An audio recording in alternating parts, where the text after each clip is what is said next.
வேப்பம்பட்டின்ற ஒரு ஊர்ல ஒரு அழகான ஒரு கிராமம் இருந்துச்சு. இந்த கிராமத்துல விவசாயம் பண்றது, பானை செய்யறது, ஆத்துல மீன் பிடிக்கிறது, ஆட்டோ ஓட்டுறது, ஹோட்டல் நடத்துறது, இந்த மாதிரி எல்லாரும் ஒரு கைத்தொழில் வச்சிருப்பாங்க.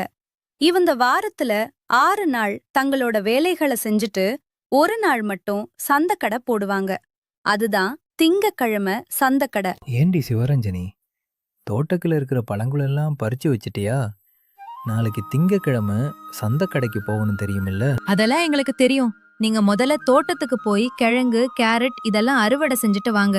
நான் பழங்களை பறிச்சிட்டு வந்துட்டேன். இப்படி தன்னோட தோட்டத்துல விளையிற காய்கறிகள், பழங்கள், தான் செய்யற ஆடைகள், உணவுகள், தின்பண்டங்கள், இந்த மாதிரி விஷயங்கள்லாம் திங்கக்கிழமை சந்தக்கடையில விற்பனை செய்வாங்க. வாங்கம்மா வாங்க, 1 கிலோ தக்காளி வெறும் 15 ரூபாதா. வாங்கம்மா வாங்க, கூடையோடு வாங்க, அள்ளிட்டு போங்க. வாங்கம்மா வாங்க. வாங்கம்மா வாங்க.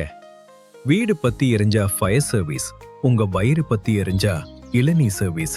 வாங்க வாங்க. நம்ம கிட்ட இளநீ இருக்கு, கரும்பு ஜூஸ் இருக்கு. சூடா வாங்க, சில்லுன்னு போங்க. இப்படி திங்கக்கிழமை வந்துட்டாலே அந்த சந்தக்கடையில ஒரே ஜகஜோதியா இருக்கும்.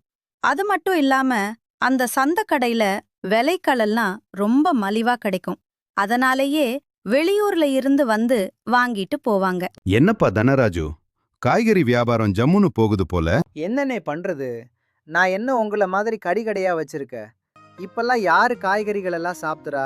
உங்க கடையில தான் கூட்டம் அதிகமா இருக்கு. மணி வேற 11 ஆச்சு. இன்னும் இந்த முருகனை காணோமே. டீ எப்பதான் எடுத்துட்டு வருவானோ தெரியல. எனக்கு இப்பவே வயிறு பசிக்க ஆரம்பிச்சிருச்சு. அப்படி திங்கக்கிழமை அன்னைக்கு மட்டும் டீ காப்பில இருந்து மதிய சாப்பாடு வரைக்கும் எல்லாமே இவங்களே அரேஞ்ச் பண்ணிக்குவாங்க. இந்த சந்தக்கடையில இருக்கிறவங்க எல்லாத்துக்கும் சேர்த்து ஒரு கமிட்டி இருக்கு.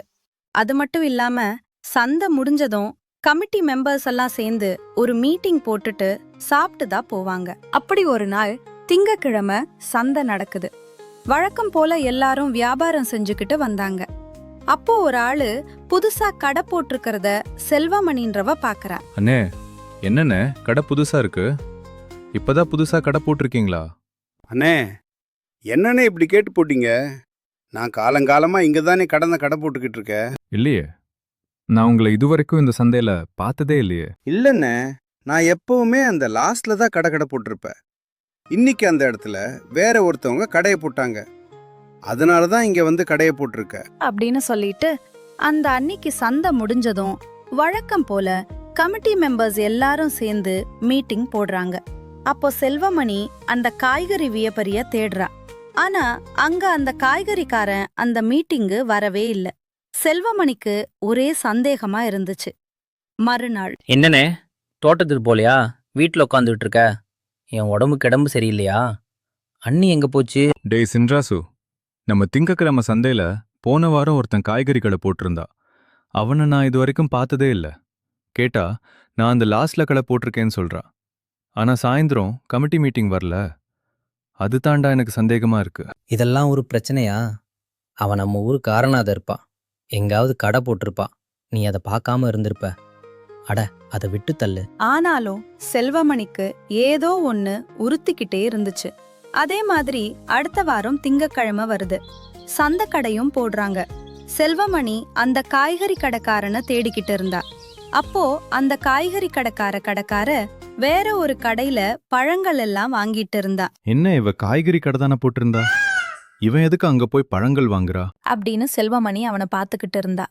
ஆனா அவன் எல்லாம் கடையிலும் பொருட்களை வாங்குற மாதிரி போய் பொருட்களை ஆட்டைய போடுறா, திருடிட்டு வந்து தன்னோட கடையில வச்சு வியாபாரம் செய்ய ஆரம்பிக்கிறா. இத கவனிச்ச அந்த செல்வமணி ஒண்ணுமே புரியாம உட்கார்ந்திருந்தா. யோ செல்வா, கஸ்டமர்ஸ்லாம் வந்துட்டு இருக்காங்க. நீ என்னையா பராக்க பாத்துக்கிட்டு இருக்க? ஏதாவது பிரச்சனையா சொல்லியா? டேய் ராகவா, நான் அன்னைக்கே சொன்னேன்ல அந்த காய்கறி கடைக்கார புதுசா இருக்கான்னு. அங்க பாரு, எல்லார் கடையிலும் பொருள்தலை வாங்குற மாதிரி ஒவ்வொரு கடையிலும் கொஞ்சம் கொஞ்சமா திருடிட்டு வந்து இவன் ஒரு கடை போட்டு வியாபாரம் பண்ணிட்டு இருக்கான்டா. டேய் என்னடா சொல்ற? யாருன்னு காமிடா அவனை. ஒரு தட்டு தட்டி இழுத்துட்டு வர. டேய் ராகவா வேணான்ட்டான்டா. அவனை அடிக்கிறது நம்மளோட எண்ணம் இல்ல. அவ பண்றது தப்புன்னு அவனுக்கு புரிய வைக்கானு. சரிடா, இதை எப்படி பண்றது? அப்படின்னு சொன்னதும் செல்வமணி ராகவா கிட்ட இப்படி சொல்றா. டே இவன் திங்கக்கிழமை சந்தைக்கு வந்துடுறா. வந்துட்டு எல்லா கடையிலும் பொருட்கள் வாங்குற மாதிரி போய் பொருட்களை அட்டைய போட்டுட்டு தன்னோட கடையில வச்சு வியாபாரம் செய்றா. சந்தை முடியறதுக்குள்ளேயே வீட்டுக்கு போயிடுறா. இவனுக்கு நம்ம ஊரை பத்தி எதுவுமே தெரியலடா. போன வாரம் கூட கமிட்டி மீட்டிங்ல கலந்துக்க கூட இல்ல. அதுவும் இல்லாம இது எந்த வாரம்? அட ஆமா, இது மாசத்துல கடைசி வாரம்ல. நாம தான் மாசத்துல ஒரு வாட்டி புதன்கிழமை சந்தை போடுவோம்ல. ஆமாங்க, இவங்க ஊர்ல மாசத்துல ஒரு நாள் புதன்கிழமை சந்தைன்னு ஒன்னு போடுவாங்க. அது என்னன்னா, மாசத்துல கடைசி வாரம் புதன்கிழமை சந்தையில இருக்கிறவங்க எல்லாரும் வியாபாரம் செய்ய மாட்டாங்க. அதுக்கு பதிலா தன்னோட தோட்டத்திலையும் தன்னோட வீட்டிலையும் தான் கிட்ட இருக்கிற பொருள்களை கொண்டு வந்து விருந்து செஞ்சு மக்களுக்கு அன்னதானம் செய்வாங்க. சரிடா, புதன்கிழமை சந்தைக்கும் இவனை கையும் களவுமா பிடிக்கிறதுக்கும் என்னடா சம்பந்தம்? இல்லடா, புதன்கிழமை நாம யாருமே கடைப்பட மாட்டோம். அதனால எல்லாருமே அன்னதானத்துக்கு தேவையான பொருட்கள் மட்டும்தான் கொண்டு வருவோம். இந்த விஷயம் அவனுக்கு தெரியாதுல. கண்டிப்பா அவ அவனோட கடையை கொண்டு வருவா. அப்ப வாசமா மாட்டுவா. சரிடா, அதுக்கு அவ சாயந்தரம் கமிட்டி மீட்டிங்ல கலந்துக்கணும்ல. அவன்தான் சந்தை முடியறதுக்குள்ள எஸ்கேப் ஆயிருவானே அப்படின்னு சொல்லிட்டு செல்வமணி சந்தக்கடையோட கமிட்டி தலைவரான ராமையாவை பார்க்க போறா. தலைவரே, சந்தை முடியறதுக்குள்ள புதன்கிழமை சந்தைக்கு எல்லாரையும் வர சொல்லிருங்க தலைவரே. எப்பா, அதுக்கு தான் சாயந்தரம் கமிட்டி மீட்டிங் இருக்குல்ல, அங்க வச்சு சொல்லிக்கலாம். இப்ப என்ன அவசரம்? அப்படி சொன்னதும் செல்வமணி கமிட்டி தலைவர்கிட்ட நடந்தத விழாவரியா சொல்றா. தலைவரும் சரின்னு சொல்லிட்டு அப்பவே புதன்கிழமை சந்தைக்கு எல்லாரையும் வர சொல்றாரு. என்னது, இந்த ஊர்ல எப்பவுமே திங்கக்கிழமை தான் சந்தை போடுவாங்க. இன்னைக்கு என்ன திடீர்னு புதுசா புதன்கிழமை வச்சிருக்காங்க? சரி, எது எப்படியோ நமக்கு லாபம்தான். அவங்க நினைச்ச மாதிரியே புதன்கிழமை சந்தை போடுறதுக்காக தன்னோட தள்ளு வண்டிய தள்ளிட்டு அந்த திருட வர. ஆனா அங்க என்னது, புதன்கிழமை சந்தம் சொன்னாங்க? ஊரே மயான காட்சி அளிக்குது. ஒரு கடையும் காணோம். என்னப்பா தம்பி, என்னத்த தேடிக்கிட்டு இருக்கறா? சந்தைய காணம்னு தேடுறியா, இல்ல ஊரவே காணம்னு தேடுறியா? அது இல்லைன்னா சந்தை கடை போடலான்னு வந்தனே, கொஞ்சம் சீக்கிரமா வந்துட்டு போல.